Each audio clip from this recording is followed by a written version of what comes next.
KTN. Shukran Alan Wachanda kwa taarifa hiyo. Tuangazie masuala ya wafugaji sasa, ambapo kaunti ya Wajir ni mwenyeji wa mkutano wa 4 wa viongozi wa wafugaji.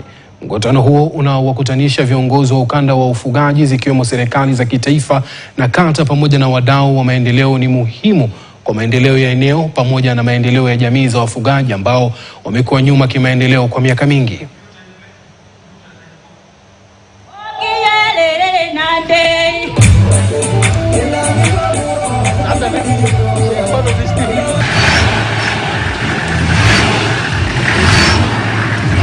Given our shared